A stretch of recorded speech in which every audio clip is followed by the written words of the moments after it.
D9 chart हमारे divisional charts में से सबसे इम्पॉर्टेंट होता है, क्योंकि ये चार्ट हमें बताता है कि आप शादी के बाद कैसा बिहेव करोगे। जब आपकी उम्र 33-36 साल के आसपास होगी तब आप कैसा बनना शुरू हो जाओगे। एंड फाइनली ऐसी कौन सी टेंडेंसीज हैं जो हमारे अंदर हमेशा से थी, लेकिन जैसे जैसे हम मैच्योर होते जाएंगे वो और बढ़ती चली जाएंगी। तो D9 की इस सीरीज में अभी तक हम 3 राशियों की बात कर चुके हैं। आज हम बात कर रहे हैं चौथी राशि यानी कि कर्क राशि की। तो क्या होता है जब आपके नवमांश चार्ट में लग्न में बैठी होती है कर्क राशि? Let's find it out today. कर्क राशि जैसे ही आपके लग्न में आनी शुरू हो जाती है, आपको ये बात रियलाइज हो जानी चाहिए कि आप टॉप पर जाना चाहते हो। You want to do good and you want to be recognised. अगर आपको रिकग्निशन नहीं मिलता किसी चीज का तो आपको अच्छा नहीं लगता। कर्क राशि सामान्य रूप से मदर्स की राशि होती है, और हमारे घर में मम्मियों की सबसे बड़ी प्रॉब्लम क्या है? मैं सब करती रहती हूँ, कोई मुझे पूछता ही नहीं। मैं सबके लिए सब कुछ करती रहती हूँ, मैंने ये भी किया, मैंने वो भी किया, मैंने वो भी किया। I don't get acknowledged.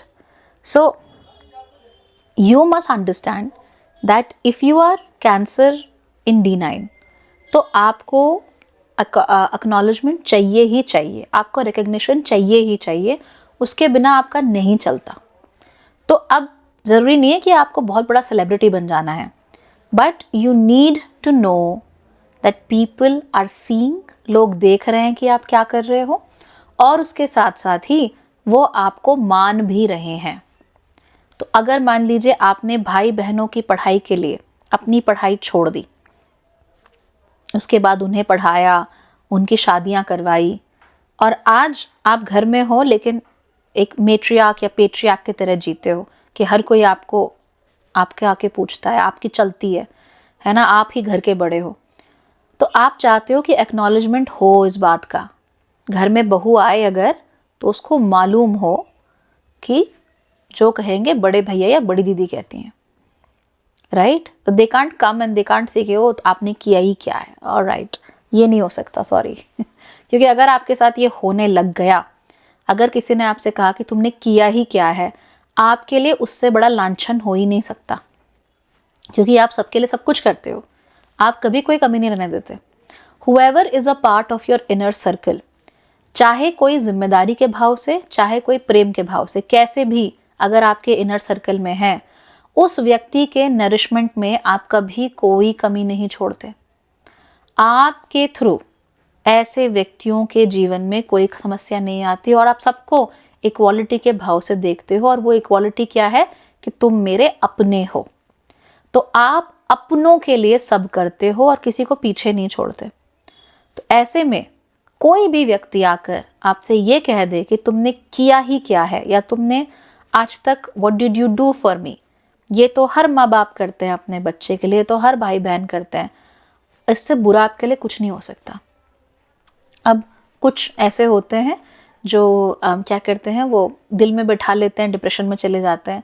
कुछ ऐसे होते हैं कि वो तुम्हारा कमरा है, शाम तक का टाइम है, सामान निकालो, आउट। दोनों तरह के मिलते हैं कैंसेरियंस, डिपेंडिंग ऑन कि सूर्य और चंद्रमा आपस में कैसे इंटरैक्ट कर रहे हैं।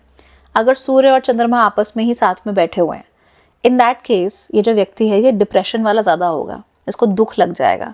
ऐसा दिल में कोई शूल चुभ जाता है ना, वैसा चुभ जाएगा। तो बाकी चाहे सब कुछ नॉर्मल रहे, बट इनको जो चुभ गया ना, it will hurt them a lot. अगर सूर्य और चंद्रमा एक दूसरे से काफ़ी दूरी पे हैं, then they will be like get out right now, get out.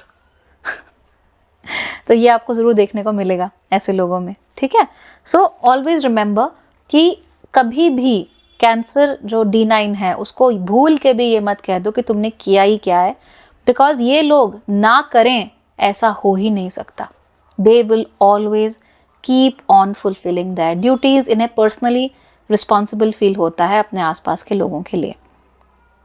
जब आप इनकी मदद करने से मना कर देते हो, ऊपर से ताना मारते हो ये वाला, तो उससे बुरा इनके लिए कुछ नहीं हो सकता। तो भूल के भी मत करना। और अगर आप स्पाउस हो इनके, भैया फिर तो यू कैन नॉट से तुम पूरा दिन घर पे करती क्या रहती हो, वो बहुत कुछ करती है। तो अब घर संभालना आसान लगता है क्या आपको? It's a lot of work. So that's very important to acknowledge what they are doing. Spouse और बच्चे होने के नाते तो आपको बिल्कुल हक नहीं है उनको ये कहने का कि तुमने नहीं किया, बहुत ख़राब हो जाता है। दूसरी बात इन लोगों के बारे में जो जाननी चाहिए, the first thing I told तो इज सो इम्पॉर्टेंट कि मैंने लिटरली शायद 5 मिनट उसी में लगा दिए होंगे, but the second thing is even more important. ये जो लोग हैं ये generally they are very kind, very generous. ये चाहते हैं कि इनके घर में लोग आएँ, ये चाहते हैं कि उन्हें अच्छा खाना मिले, उन्हें सोने के लिए बढ़िया सा बिस्तर मिले, एक रूम मिले, and they are taken care of. ये लोग किसी से कन्फ्रंट नहीं करना चाहते, किसी से लड़ना नहीं चाहते, ये किसी के साथ झगड़ना नहीं चाहते, कभी आर्ग्यूमेंट नहीं करना चाहते, राइट? हाँ, हो सकता है कि ये आपको जीवन से निकाल दें या आपको इग्नोर कर दें या दिल से निकाल दें, बट ये कभी आर्ग्यूमेंट नहीं करेंगे, झगड़ेंगे नहीं किसी के साथ। अगर ये झगड़ने लगे हैं या इनके मुंह से कुछ निकल रहा है या कन्फ्रंटेशन हो रही है, इसका मतलब बात सर के बहुत ऊपर जा चुकी है, because usually they will not do it. Okay, इस बात का आप ध्यान रखिए। अनदर थिंग, ये लोग काफ़ी टेरिटोरियल होते हैं सीरियसली। तो हमने जैसे मेष राशि के बारे में पता किया था ना, they very territorial, very possessive. बस वैसे ही जो कर्क राशि के लोग हैं, कर्क राशि D9 लग्न, ये लोग भी उतने ही पोजेसिव होते हैं, उससे कहीं ज़्यादा होते हैं। इन लोगों को अच्छा नहीं लगता कि इनकी टेरिटरी के अंदर कोई घुसे या इनकी टेरिटरी के अंदर कोई आए। तो ये वो माँ है तो वैसे तो बच्चों का बड़ा ख्याल रखेगी, एकदम अन्नपूर्णा माँ बनी रहेगी। जैसे ही दिखा कि कोई घर के अंदर आने की कोशिश कर रहा है, एकदम से तलवार हाथ में उठा लेगी और कहेगी निकलो बाहर, out, you can not come here, तुम मुझे नहीं बता सकती कि मुझे क्या करना है। ये बहुत ज़्यादा होता है।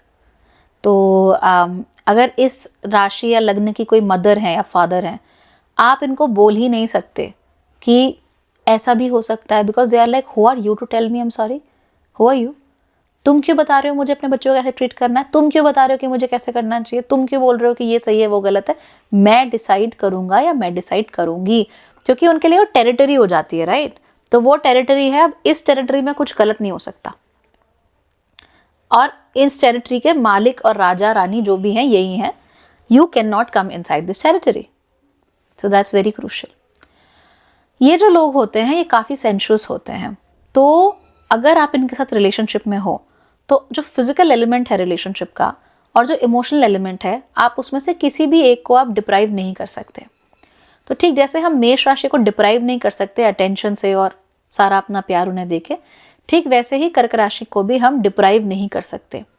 उनको हर वक्त ये महसूस होना चाहिए that yes they have your attention, yes they have your love, and yes they you are sensuous enough with them.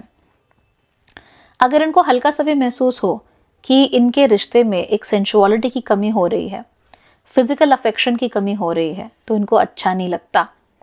They like it, ठीक है, they like to be touched, they like to be hugged, उनको ये सब चीज़ें अच्छी लगती हैं। अगर आप उनसे ये चीज़ें छीन लेते हो तो उनकी वार्मथ उनसे चली जाती है और फिर वहाँ पे they start having bad thoughts about you. तो if you have a partner like that, please make sure you're giving them hugs, touching them often, and you are maintaining some sort of physical contact with them. बहुत ज़रूरी है। तो अगर आप मान लो movie देखने गए, बच्चे बैठे हुए अपना, वो ठीक है, you touch their hand, you keep looking at them in between, आप उनको थोड़ी थोड़ी देर में देखते रहो, उनको देख के मुस्कुराते रहो, then they will be good, because उनको acknowledgement चाहिए बहुत ज़्यादा, है ना। वो ऐसा नहीं कि आप मम्मी पापा बच्चों को लेके आए तो बच्चे देख रहे हैं फिल्म, देखने दो, आप अपनी बीवी को देखते रहो या आप अपने हस्बैंड को देखते रहो, दे will B so happy. And उसकी वजह से ना 1 हफ्ते तक आपको कुछ करने की जरूरत नहीं है ना, लाइक अभी हो गया कोटा पूरा। Remember you do that. और इससे आप अपने कर्क राशि D9 वाले पार्टनर को इतना खुश रखोगे, उनको लगेगा कि बस अभी दुनिया टॉप पे है। फिर मूवी देखने के बाद आप उनको बोलो कि लंच पे जा रहे हैं, डिनर पे जा रहे हैं, यू डिसाइड। अब चाहे वो खुद डिसाइड करे ना करे, बट आपने उन्हें कहा ना यू डिसाइड, बस वही बहुत है, तुम बताओ। चाहे अब वो कह दें कि छोड़ो बाहर क्या खाना, मैं घर जाके रोटियां ही बना लूँगी, ठीक है, और क्या कहते हैं, पनीर बनाएंगे और रोटियां बनाएंगे। चाहे वो यही कह दें आपसे बाहर खाने के लिए कहीं ना, बट मुद्दा क्या है कि आपने पूछा ना कि तुम बताओ, तुम कहो, यू विल टेल मी, बस उससे उनको ऐसा शांति पड़ जाती है, दे आर लाइक ठीक है, अब ऑल इज वेल, अब मुझे और ज़िंदगी में कुछ नहीं चाहिए। बट अगर आप उनसे ये चीज़ छीनोगे, अगर आप कहोगे कि चलो मूवी देख ली, मोआना देख ली, अब हम जाएंगे चाइनीज़ खाने, they are like okay fine. पूछा भी नहीं मुझसे, हो सकता है मुझे इंडियन खाना हो सकता है मुझे कोरियन खाना हो, पूछा ही नहीं, अपने आप पे डिसाइड कर लिया कहाँ जाना है, क्या करना है, ये है वो है। बुरा लगता है, एंड फिर वो बुरा लगता लगता बहुत लंबे समय तक वो जमा होता रहता है। फिर ये खुश रह के भी खुश नहीं रह पाते, दे आर लाइक ठीक है सब कुछ है बट मज़ा नहीं आ रहा। क्यों? क्योंकि पूछा ही नहीं। That's crucial. आप लोग केवल तब ही एक्शन में आते हो, स्ट्रॉन्ग एक्शन में, जब आपके ऊपर या आपके परिवार वालों के ऊपर कोई थ्रेट होता है।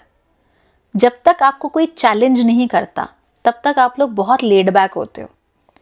तो आप किसी से लड़ना नहीं चाहते, आप किसी को कन्फ्रंट नहीं करना चाहते, आप यू बी लाइक छोड़ो यार मुझे क्या, ये वाला एटीट्यूड आप लोगों का होता है। अनलेस एंड अनटिल आपको डायरेक्टली चैलेंज कर दिया, जब डायरेक्टली चैलेंज किया वहां तो भाई एकदम हाथ में तलवार होगी और काम खराब होगा। But otherwise you are very laid back, you are like यार मुझे अपने रिसोर्सेज ना यहाँ नहीं खर्च करने, मुझे अपना टाइम ना यहाँ नहीं खर्च करना, मुझे नहीं लड़ना, तुमको जो सोचना सोचने दो, तुमको जो गॉसिप करनी है करते रहो, don't talk to me. But direct challenge हुआ वहाँ पे यू विल बी लाइक अब दिखाती हूँ या अब दिखाता हूँ। वुमेन तो specifically are like that, they are like now I will show you. मर्द भी ऐसे ही होते हैं but women specifically are like that. Then अगर आपका कैंसर नवमांश में लग्न बनता है तो किसी न किसी तरह आर्ट से कनेक्टेड रहो, क्रिएटिविटी से कनेक्टेड रहो। तो चाहे वो डांसिंग हो, चाहे सिंगिंग हो, चाहे पेंटिंग हो, आप आर्ट फॉर्म्स के साथ जितना अपना कनेक्शन रखोगे उतना ही आप शांत रहोगे। कई बार ऐसे भी होता है कि हम खुद आर्टिस्ट तो नहीं होते लेकिन हम आर्ट को अप्रिशिएट करना जानते हैं। हमें अच्छे जैसे म्यूजियम्स हैं या गैलरीज हैं, आर्ट गैलरीज, हमें वहाँ जाना अच्छा लगता है। सो हम ये नहीं कह सकते कि यार हमें सब समझ में आ रहा है कि पिकासो ने क्या बनाया था, we can't say that. But हम जब उस चीज़ के सामने होते हैं तो हमें बहुत अच्छा लगता है, वो जो ब्यूटी है आर्ट की वो हमको बहुत इंस्पायर करती है। और आप जो लोग हैं वो लोग कैसी आर्ट को पसंद करते हो, आपको मॉडर्न आर्ट समझ में नहीं आती, यू कांट लाइक दैट।